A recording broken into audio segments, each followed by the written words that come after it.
Hola, ¿qué tal? 360 desde Madrid, en esta ocasión de mi parte. Un gusto saludarles y un gusto presentar al panel de hoy. Cintia Aguirre, historiadora del arte, trotamundos e incansable curiosa. Es nuestra compañera que estará con nosotros. También el señor Luis Werman. El señor Werman es un empresario, es una persona que ha triunfado, si me permites decirlo así, Luis, tanto en el sector público como en el privado, y también es una persona que le hace mucho bien a la sociedad. Usted se va a dar cuenta ahora de todo lo que ha hecho. Recuerdo tu paso por la parte de esta unión con la comunidad de la Ciudad de México, pero después estuviste como pues el comisionado del Servicio de Protección Federal, privado del Gobierno de México. Muchas cosas hace Luis, muchas cosas hace Rodrigo Job también, que sin su ayuda y su colaboración esto no sería posible. Y hoy abrimos plaza contigo, Luis. Te tocó la rifa del tigre. ¿De qué nos vas a hablar? No, bueno, primero, gracias, Cintia, Pancho, Rodrigo, y como siempre es un gusto y es un honor poder estar y participar y ser un miembro más, que creo que eso es lo que tenemos que aprender todos a hacer en nuestras vidas, y que lo que hagamos, lo hagamos con ese sentido de pertenencia, con ese sentido de generar valor y con, pues, aunque suene como mucho cliché, pero pensando siempre cómo mejorar y evitar, como se dice, subirte al tabique y marearte. Y creo que lo más importante, o al menos yo pienso que nada en la vida puede funcionar si no se genera confianza. Si hubiera una moneda universal, yo creo que esa moneda debería de ser la confianza. Y los invito a que todos lo pensemos, lo veamos por un momento. ¿Qué cosa no pudieras tú realizar si no tienes confianza en lo que estás haciendo? Desde lo que no nos damos cuenta, como es, algún día me pusieron este gran ejemplo, cada vez que nos subimos a un elevador, mostramos nuestra confianza en la tecnología, Claro. porque si no, nunca nos subiríamos a un elevador pensando que se puede caer. Pero también, por el otro lado, estamos llevando una vida hoy que, con todo lo grandioso que es vivir en la época en la que estamos viviendo, en donde déjenme poner ciertos retos. Nunca la humanidad ha sido tan rica y tan próspera como lo es hoy, pero pensamos que el pasado fue mejor y Pues no triste, todos, ¿eh? No todos, no todos. pero bueno, la gran mayoría, o al menos a veces así nos quieren manipular, Claro. queriéndonos llevar al pasado, y ahí es donde viene este punto de la confianza, cómo tristemente hemos perdido la confianza en instituciones, en gobiernos, en muchos miembros de la sociedad, llamémosle políticos, llamémosle a veces ciertos profesionistas, eh, por ejemplo, en la medicina también, Claro. que lo vemos. Entonces, yo creo que el primer llamado que deberíamos de hacer hoy y siempre es cómo ser generadores de confianza y cómo lograr que nuestra sociedad o nuestras sociedades, empezando desde nuestros pequeños círculos de influencia, logremos ser esos generadores de confianza. Yo Y pienso que si no lo logramos, ahí sí el futuro que tenemos como sociedades, como humanidad, va a ser un futuro muy triste, muy opaco, un presente como lo estamos viviendo hoy, de polarizaciones, porque esas Así son es. las tendencias que están habiendo, y esas tendencias lo único que están haciendo es no están generando confianza y nos lleva a que dejemos de pensar, a que dejemos de razonar, a que dejemos de ser críticos y a que perdamos ese valor del ser humano que nos diferencia del resto del mundo animal, pues que es precisamente tener esta mente en la cual tanto hemos logrado y tanto hemos generado, pero también en ciertas áreas nos está llevando a caminos que no nos pueden traer grandes beneficios o un bienestar colectivo. A ver, Luis, déjame hacerte una pregunta. Yo acá en España se celebraron los 50 años de la llegada de la democracia, del final del franquismo, donde Felipe González ha dado un discurso excepcional que les recomiendo que busquen en WhatsApp, en todas las redes, en YouTube, en cualquier red.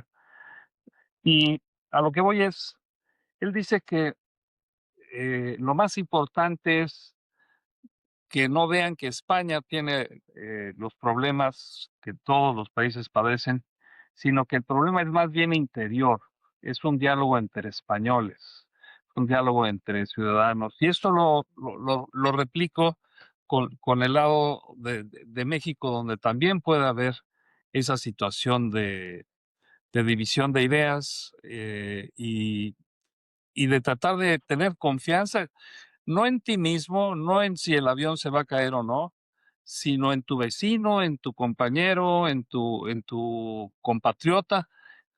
¿Hay alguna receta que tú recomiendes? Porque suena muy bonito todo lo que me acabas de decir, pero danos un ABC un poquito rápido de lo que pueda hacer.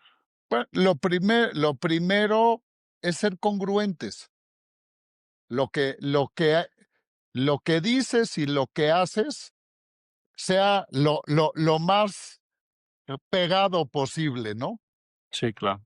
Y no puedes ser un generador de confianza si en tu persona, y aquí a lo mejor hay que diferir un poco, Pancho, porque no podremos generar nunca confianza si no somos auténticos en lo que estamos haciendo. Y se vale todo, ¿eh? No quiere decir que el ser generador de confianza o el generar confianza tienes que comportarte de una cierta manera y tienes que tener una cierta creencia o tienes que actuar de tal o cual manera. No, ahora sí que no tiene nada que ver con lo puritano o con, sino es que realmente lo que tú prediques sea efectivamente lo que haces. Oye, si tú eres un capitalista empedernido, pues que vivas como tal. Si tú eres un comunista, porque esa también es tu convicción, perfecto, Bienvenido. también, Ujú. bienvenido, ¿no? Si tú eres un religioso extremista, digo, sin caer en terrorismo, obviamente, pero un religioso que tú crees que todo está marcado por lo divino, también. No es que sea una forma de ser. Ahora, entonces, punto número uno es, tienes que empezar por ti mismo. Y estamos volviéndonos una sociedad tan inmediata, tan acostumbrada a que todo ha sido bueno, aún viviendo lo malo, que cada vez estamos perdiendo más esa situación. Ahora, ¿dónde tiene que comenzar todo esto? Definitivamente en la educación. Y cuando tú empiezas a ver en dónde se ha ido deformando esta confianza o en dónde han habido ejemplos en donde esta confianza se ha fortalecido y se ha generado prosperidad y progreso, ha sido cuando existe una congruencia entre lo que se dice y lo que se hace. Déjame pedirle a los 2 compañeros, un apunte de cada uno. Voy contigo primero, Cintia, que asentías, varias veces. No, estoy totalmente de acuerdo con Luis, pero además creo que hay otro lado que a mí siempre es el que me llena, que es la frase digno de confianza. La confianza dignifica quien la tiene, quien la da y quien la recibe, que eso también olvidamos en la parte de la confianza, que el que al que le otorgas la confianza eh, dignifica su persona, el que sea, ¿no? El que sea congruente, todo lo que está diciendo Luis. Y al Sí. revés, cuando a la gente tú le tienes confianza, yo sí creo que lo creces. En México creo que tenemos una crisis de confianza. No confiamos en el otro, entonces siempre vivimos como que no, es que no, ahora sí que seamos optimistas y dignifiquemos al otro, otorguémosle confianza hasta que se rompa. Ni modo. Señor Rodrigo, yo. Yo me quedo pensando, Luis, una pregunta. A veces nos pasa muchas veces que cuando dejamos esa confianza en manos de los otros, de repente recibimos algo de más. Yo no sé si es psicológico, si es esotérico, si es cuestiones del alma o cómo funciona, pero de repente yo puedo dejar en la oficina mi cartera en la mesa y no pasa nada. ¿Por qué? Porque tengo confianza. Cuando la gente ve que tienes confianza, responde también con confianza de una forma extraña. Cuando estamos así con el exceso de sospechosismo, entonces yo no sé si hay otra vez vuelvo a lo mismo, no sé si hay una energía extraña aquí esotérica, que nos maneja entre ambas partes, pero de repente la confianza se ofrece y la gente la recibe de una forma positiva, ¿no? No, a ver, Rodrigo, la confianza se construye y la confianza se gana, Ujú, porque el que dejes la cartera en tu oficina es porque construiste un ambiente y un ámbito de confianza. Pero no me digas que también dejas tu cartera en el restaurante que vayas a desayunar o que vayas a comer. Hay menos. Entonces, ¿dónde está la diferencia? El espacio es el espacio, ¿no? Claro. Es lo que vamos construyendo y ahí por eso es que yo digo, la primer fórmula es primero nuestra persona, después en nuestros primeros círculos de influencia. Llámale pareja, después familia, después grupo, después colaboradores, después vecinos, después el barrio, la colonia, el municipio, la ciudad, el estado y el país. Pero los que la construimos somos cada uno de nosotros o los que la vamos destruyendo somos cada uno de nosotros en nuestro comportamiento, en nuestra congruencia. Y a ver, el mejor ejemplo es esto. ¿Por qué no le tenemos confianza a los políticos? Bueno, Porque lo que nos han dicho ujú, está muy alejado de lo que hacen. claro. Ojalá hubiera un político que dijera, mire, efectivamente, yo le vengo a decir que primero vengo yo a ver por mi interés personal. Y ya una vez que yo lo tenga satisfecho, podré empezar a ver si le empiezo a generar bienestar al resto de la sociedad, ¿no? Y Sería estupendo eso, ¿no? bueno, pero un poco pero cínico, ¿no? bueno, se han y se están volviendo mucho más cínicos, porque pues hoy ya pueden decirnos cualquier cosa sin ningún recato, pero bueno, no vamos para allá, hablemos de nosotros, ¿no? Hablemos de nosotros, hablemos de nosotros porque mira, hay Trumps, hay líderes No, mundiales, hay muchas cosas que dicen un día una cosa y el otro día dicen uno, yo no la dije, ¿no? O cambian el discurso. Yo creo que parte, tal vez esencialmente lo que estamos de alguna forma desmenuzando es que tienes que conducirte con verdad, ¿no? O sí, sea, la verdad tiene que jugar un papel muy importante en esto que dices. con congruencia, creo que la mejor palabra es esa. Y aquí la pregunta sería, ¿quién es un personaje que no conozcamos, pero que sí nos genere confianza? Y ahí la dejo sobre la mesa, ¿no? Mm. Híjole, De la historia, ¿no? ujú. Alguien que no conocimos, que nunca platicamos con él, que nunca convivimos, que nunca estuvimos cerca de él, pero que nos genera confianza. Y después tienes este personaje con el que convives todos los días o muy seguido y que tienes una confianza plena en ella o en él, porque a lo largo del tiempo, de tu vida, de tu relación, de tu amistad, se ha ganado totalmente tu confianza. Y después díganme qué institución, empresa, fundación, lo que sea que existe hoy, si no le genera confianza a sus integrantes, va a poder progresar. ¿Tú tienes alguna, Rodrigo? Yo quería preguntarle a Luis, ¿cómo Sí. ves aquel dicho, Luis, de confía en tu vecino, pero amarra tu camello? Algo así era, ¿no? Aquella frase. Es que eso no es confianza.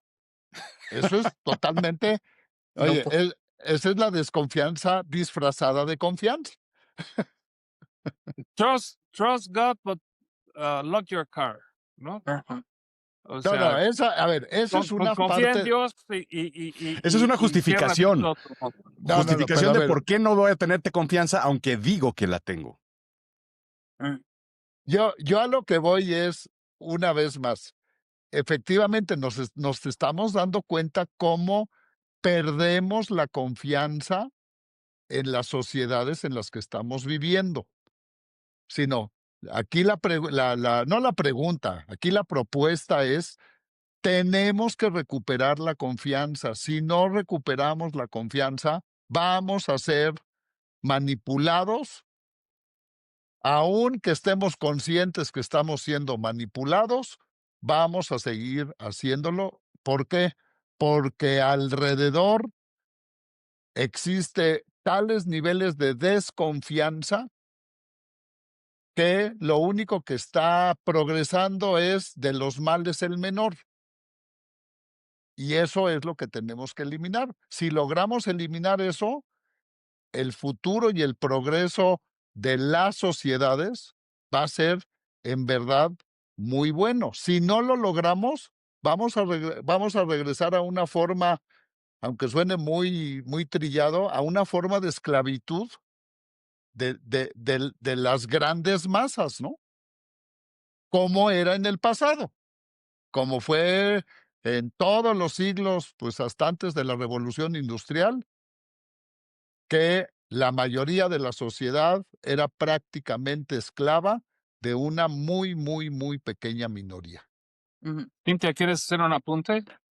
No, me dejaste pensando con tus 3 preguntas, qué difícil es llegar a esos, o sea, qué triste que sean tan pocos garbanzos de a libra, ¿no?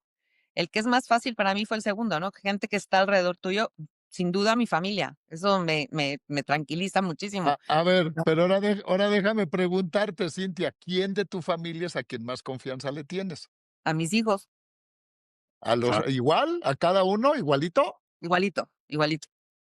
Como dicen, le pondrías la jarra llena de monedas de oro a cualquiera de los 3 y que, Sí. oye, ¿y entre ellos 3 se tienen la misma confianza? Son 2, sí. Bueno, entre ellos 2, perdón. Bueno, cada Sí, sí, quien sí. lleva sus cuentas.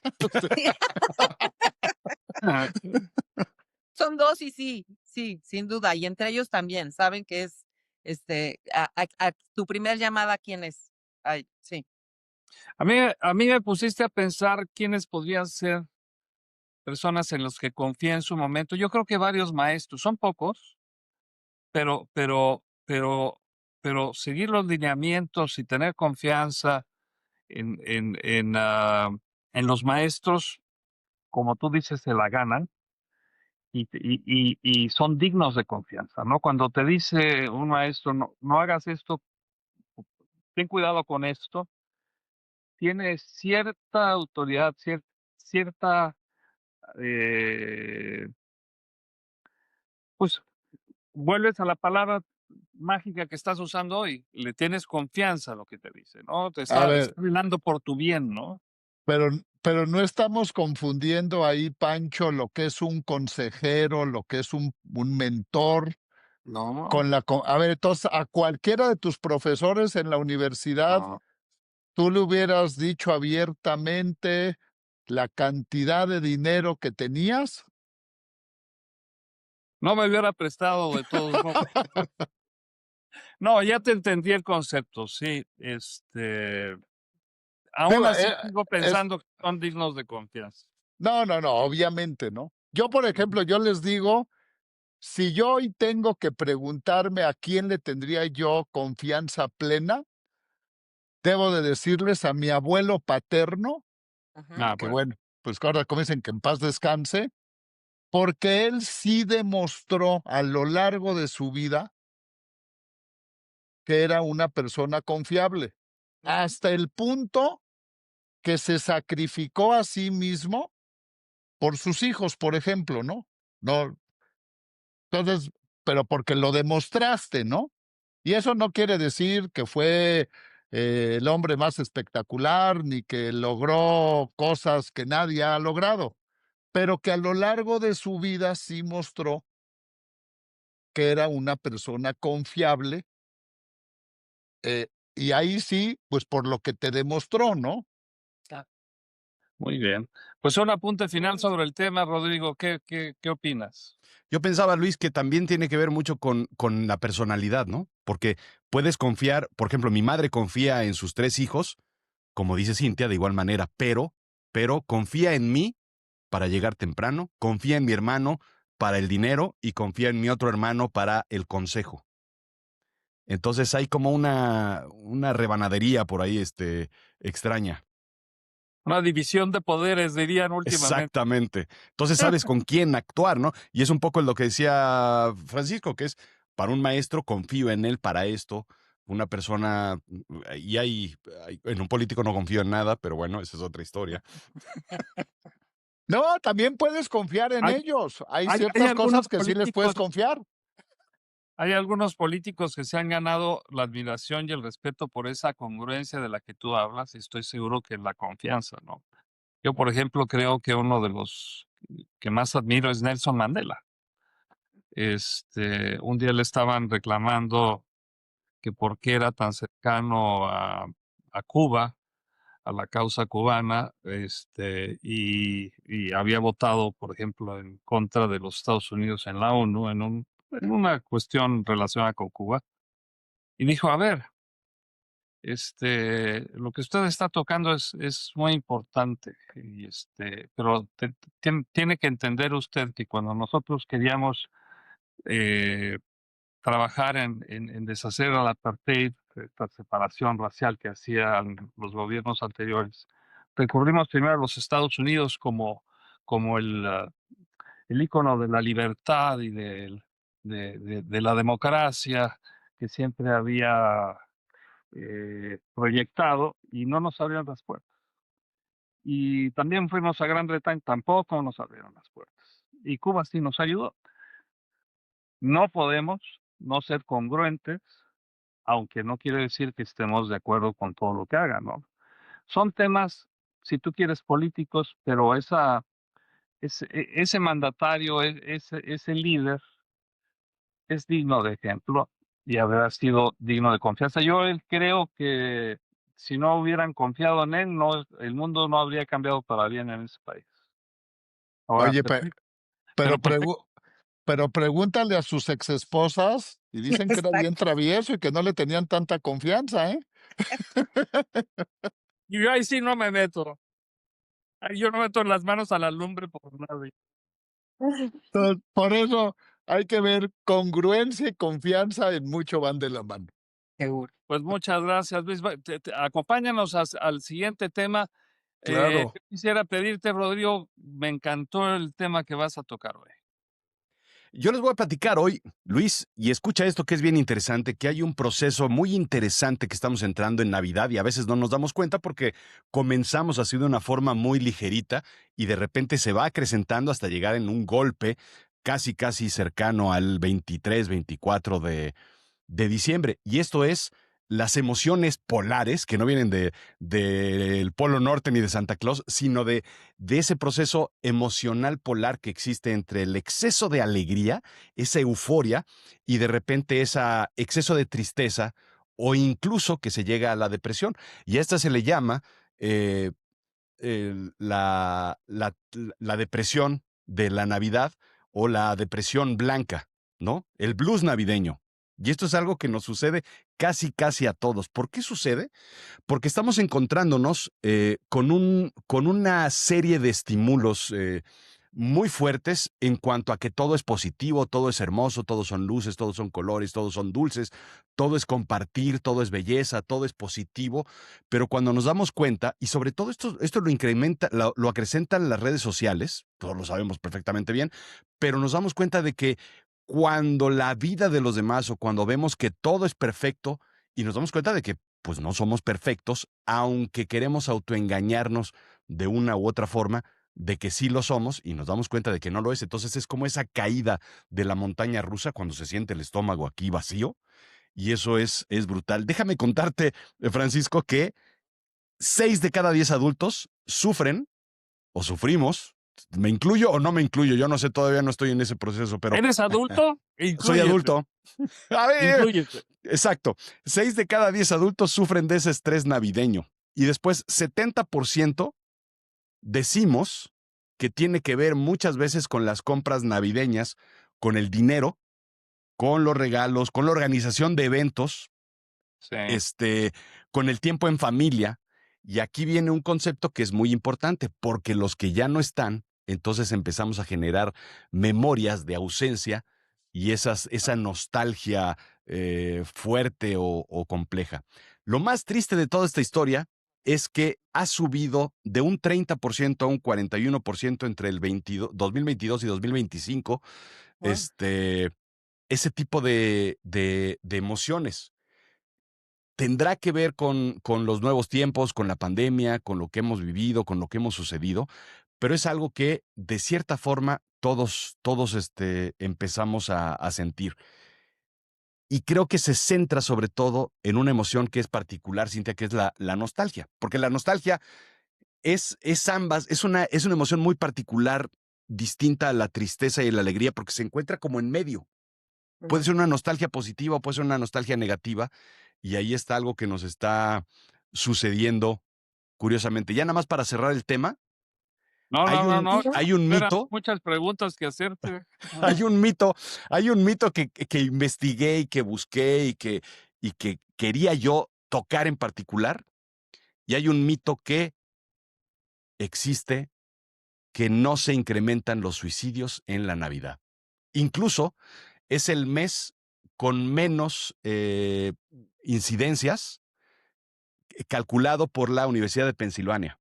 Entonces, tenemos que esto es un mito que siempre vemos, claro, viene por ese mito del el exceso de emociones que no sabemos manejarlo y que muchas veces pues, te lleva a túneles oscuros. Ciertamente, el Christmas blues o el blues navideño es un tipo de depresión, pero no está diagnosticado por el DSM-5 o por los institutos psiquiátricos. Es simplemente un tipo de depresión que viene pues, por la nieve, la Navidad y el gordito que se ríe Sí, con singular alegría.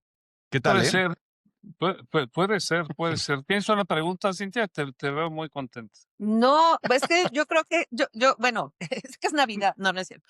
Es yo creo que también depende mucho de cómo te vinculaste a estos eventos de niño. O Claro. sea, mi mamá la asocia con cosas muy tristes y no hay manera de que le guste. Y yo al revés, bueno, me parece lo más divertido, me encanta. No necesito que haya luces y fiestas y como que sí, te pone en un estado de ánimo positivo a mí, pero yo sí creo que nos remite a nuestras vivencias y bueno, cada quien tendrá su opción. Déjame explicarte por qué, y tiene que ver mucho con el tipo de memoria, cómo se comporta la memoria. Y tiene que ver una memoria, es distinta a la memoria racional, en donde dicen, esto es Navidad, esto funciona, esto sucede, esto así, y la memoria emocional, que esa se queda grabada de otra forma. Uno de las cuestiones que más detona la memoria emocional son los olores. Y en Navidad está plagado de colores, de luces, pero sobre todo de olores, porque tenemos el olor de los pinos, del árbol, el olor a la comida, el olor a las personas que no vemos desde hace mucho tiempo, los olores son brutalmente emocionales, y cuando llegan, detonan muchos procesos. Y finalmente, nada más, la memoria, no sé cómo llamarla, Luis, probablemente la memoria animal que tenemos, que es cuando entramos en un otoño, en un invierno, Invierno. que es el invierno, claro, de lo que vemos, pero es el invierno también del animal, en donde tienes que morir, reconstruirte, hibernar, exactamente. Y eso te lleva, pues, a unas emociones muy particulares, ¿no? Ha Yo, llegado el tiempo de hacer una pausa de 15 segundos, 20 segundos. No se vaya. Esto es Fortunio 360 con Rodrigo Job, Cintia Aguirre, Luis Werman. Hacemos esta pausa. Le vamos a explicar después por qué.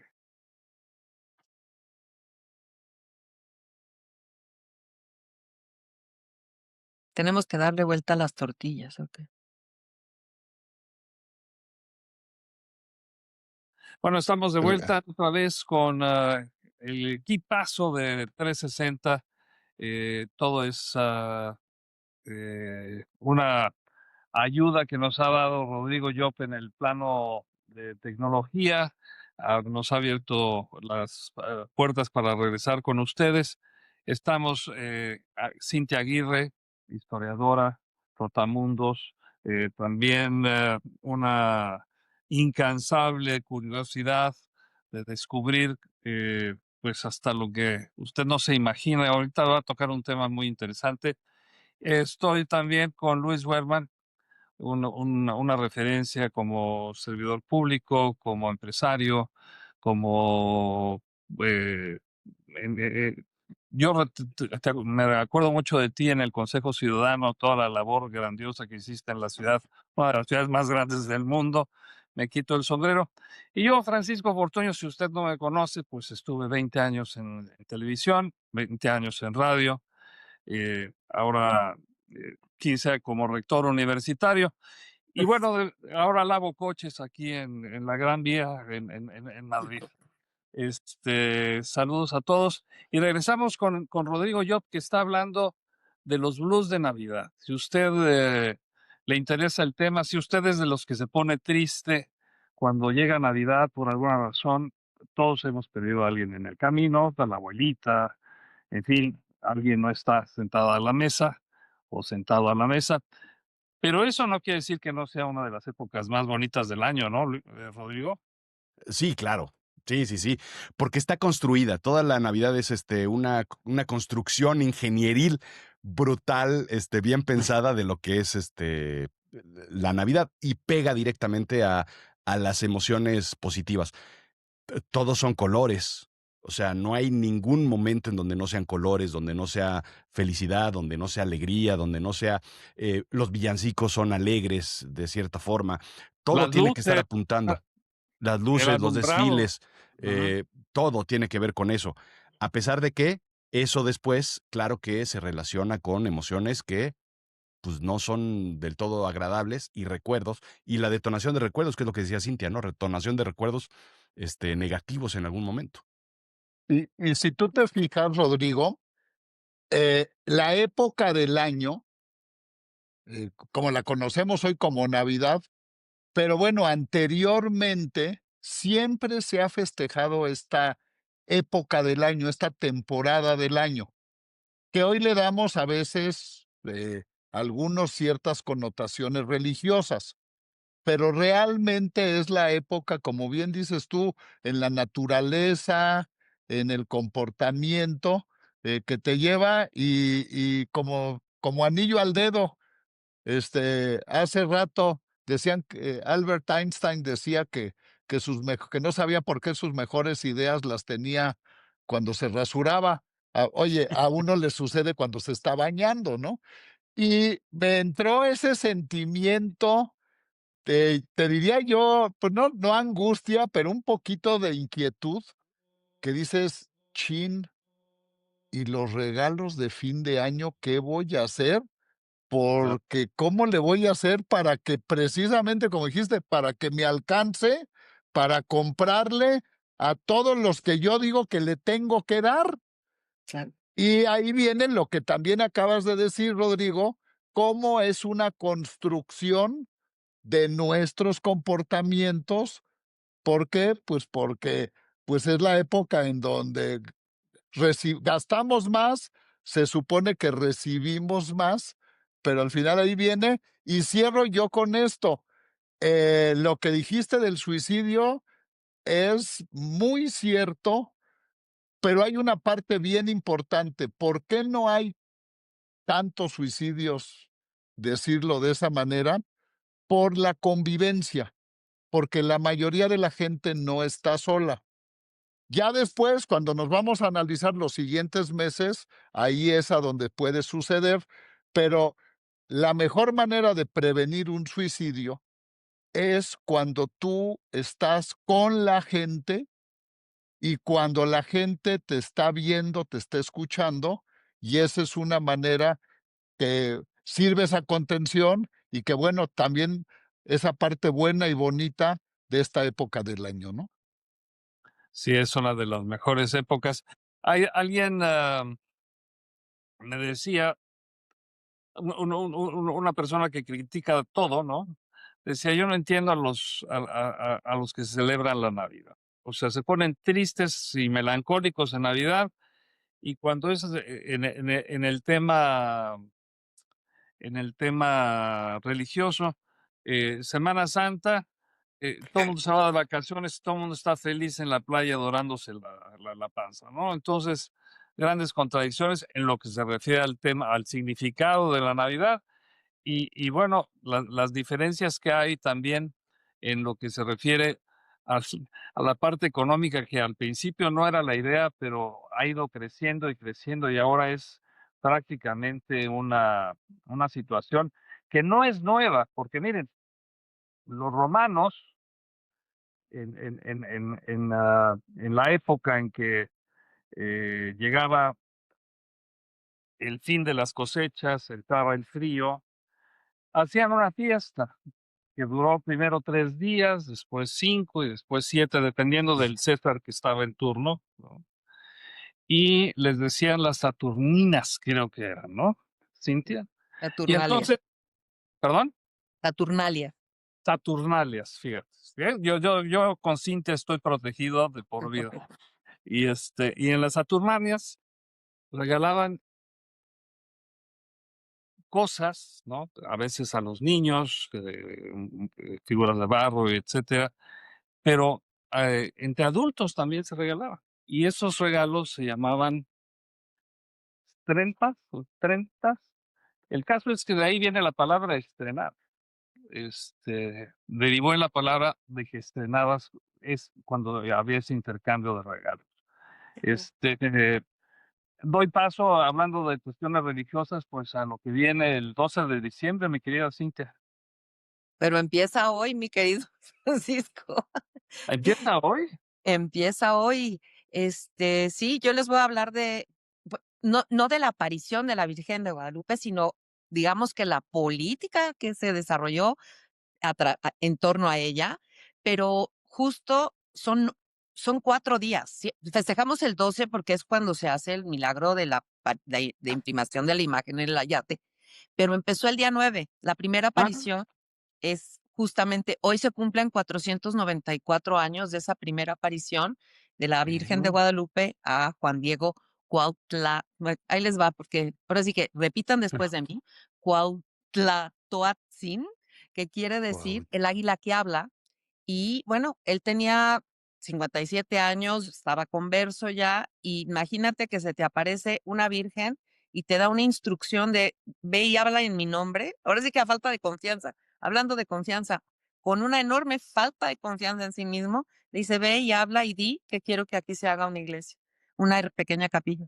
Y bueno, le sacó al parche por todos lados el pobre Juan Diego porque no le hacen caso, no le vuelven a hacer caso, luego se inventa, ya sabes, el de se enfermó mi tío, perdón, pero no puedo ir, ¿no? No te preocupes, fui a tu tío, pero tú vas hasta que llegue el día 12 y es cuando es el milagro, ¿no? De que se aparece la imagen de la Virgen.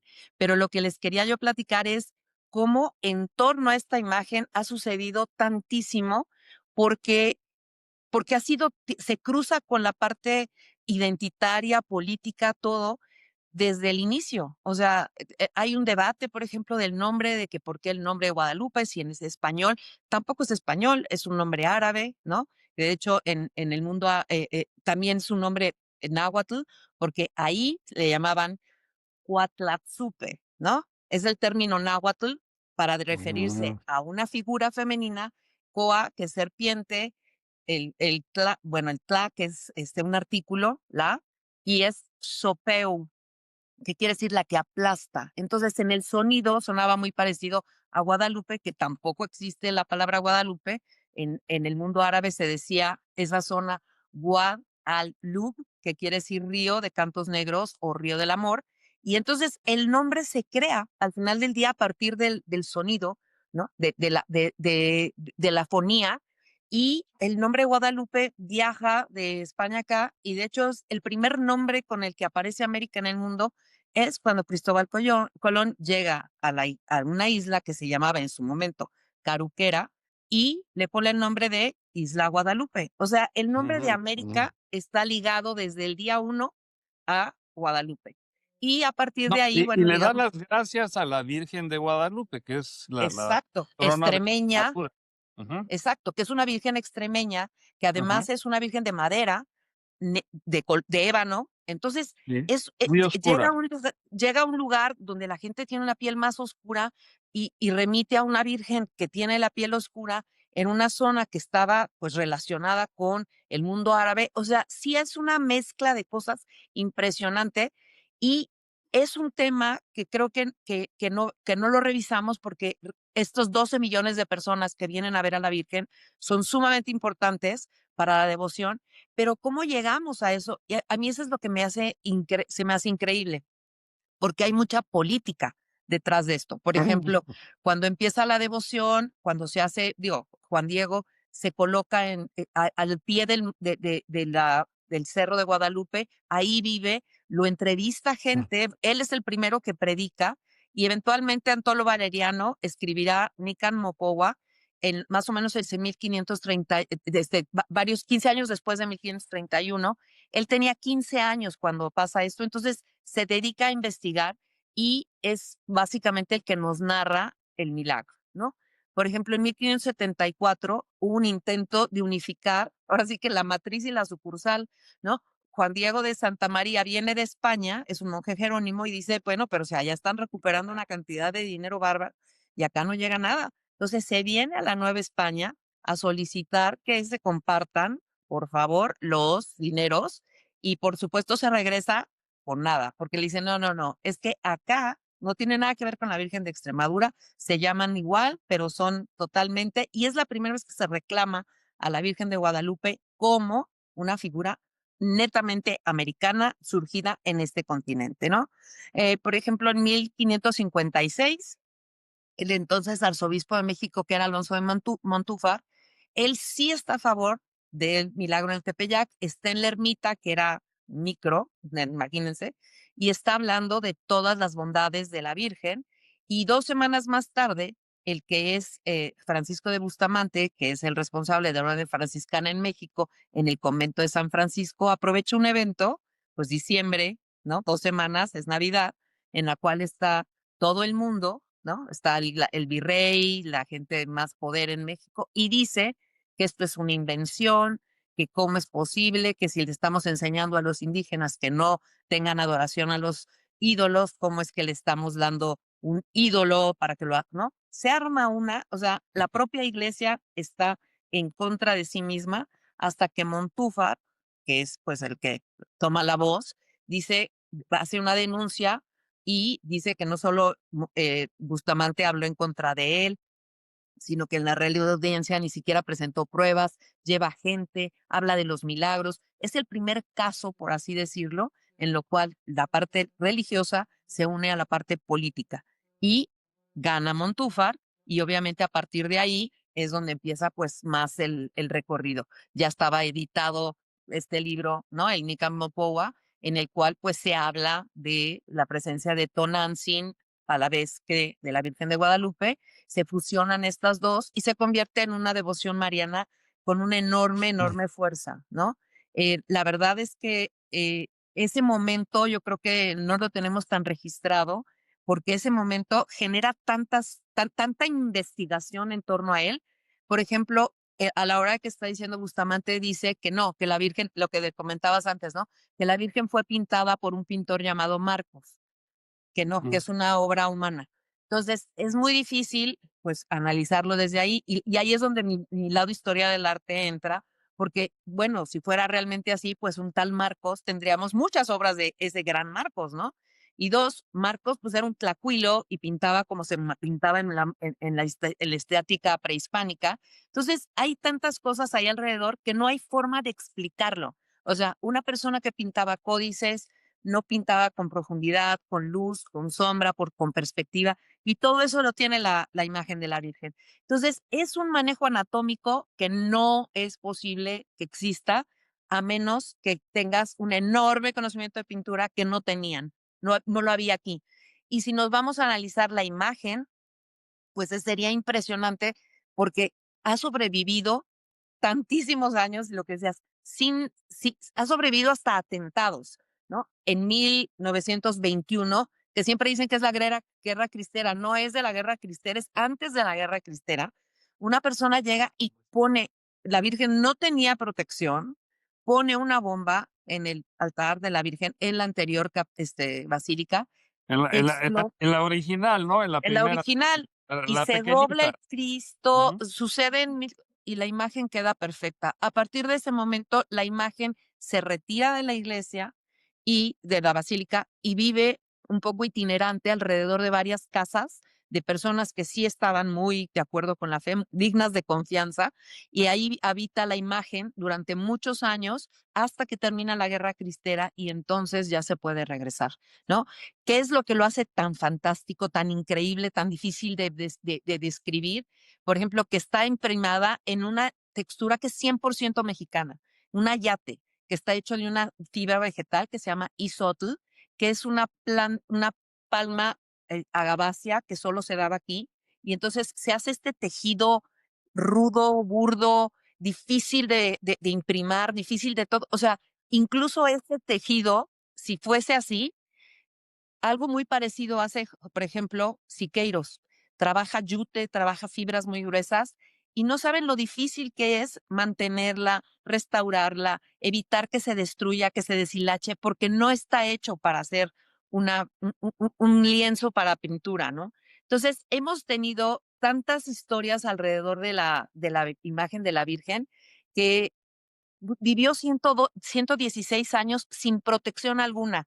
Bueno, ni los cuadros de tu casa duran bien porque se les pega el polvo, los animales, los huevitos de las moscas, todo. Entonces, realmente es un milagro, no solo la construcción de una nación, no solo el proceso de la fe, cómo se propaga, sino la pieza misma.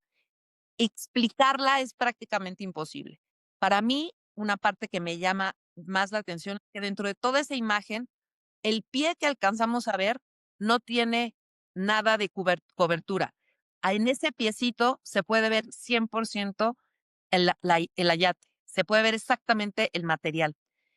Y dices, ¿cómo puede ser que algo con casi 500 años tenga una perfección tal en su proceso de evaluación, de creación? Entonces, bueno, pues eso es lo que les quería yo compartir, que en torno a esto ha habido tanto, por ejemplo, cómo llega esta devoción a ser autorizada en Europa.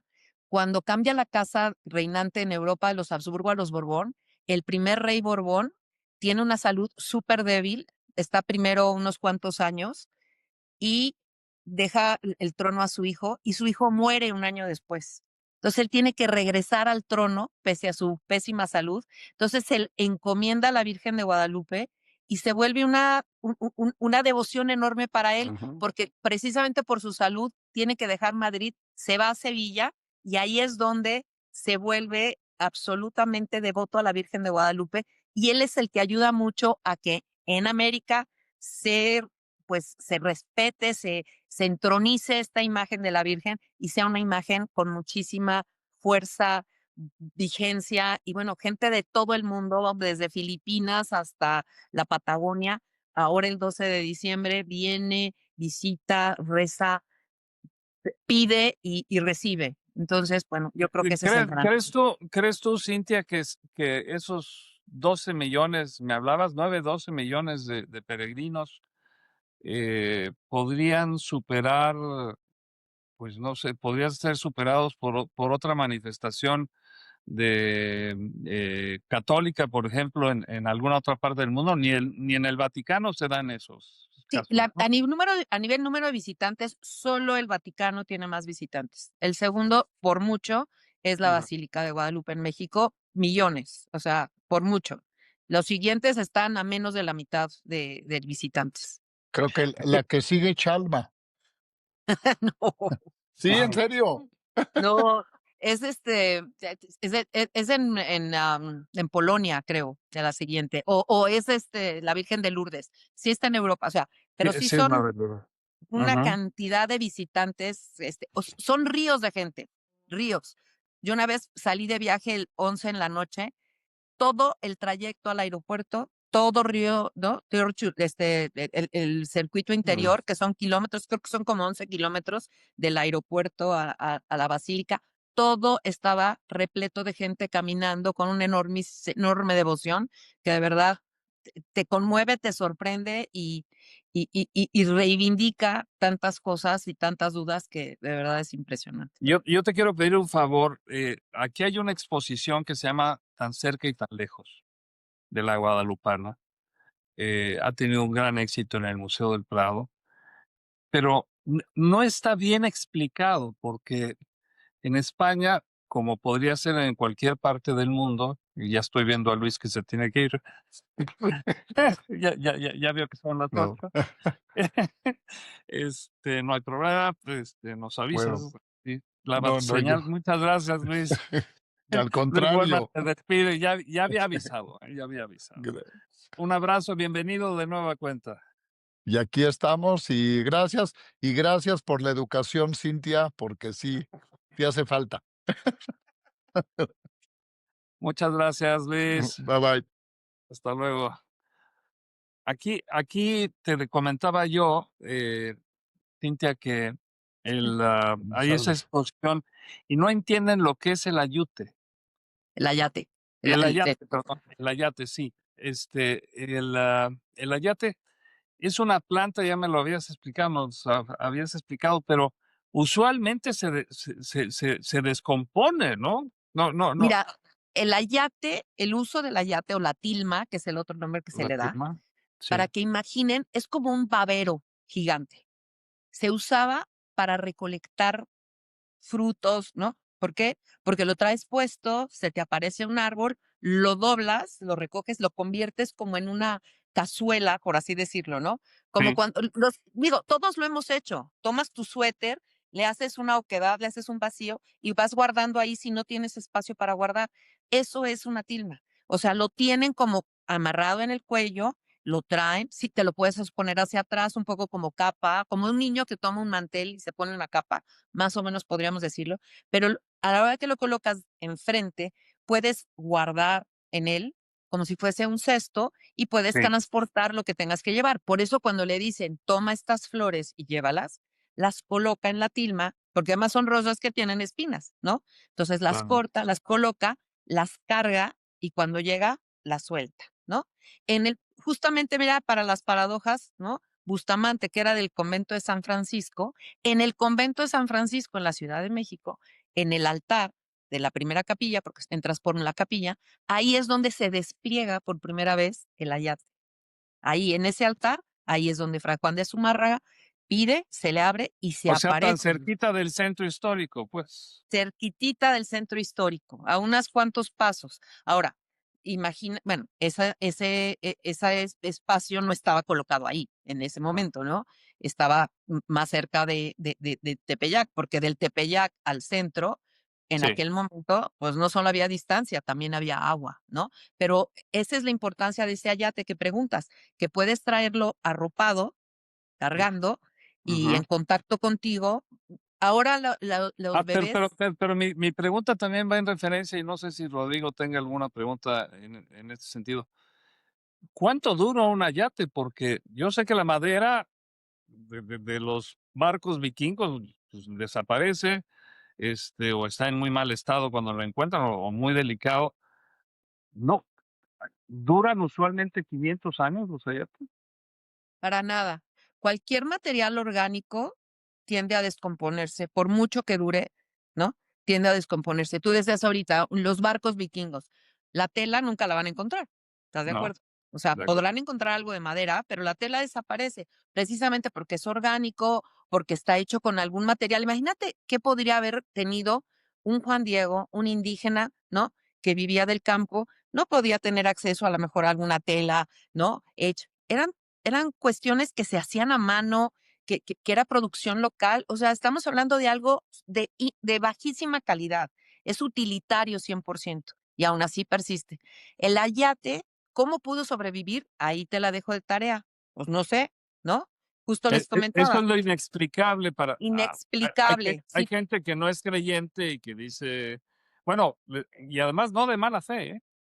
no, Les pongo el ejemplo de la visita de la entonces vicepresidenta de Estados Unidos a México, Hillary Clinton, que la llevaron a la Basílica de Guadalupe como un gesto de cortesía, ¿no?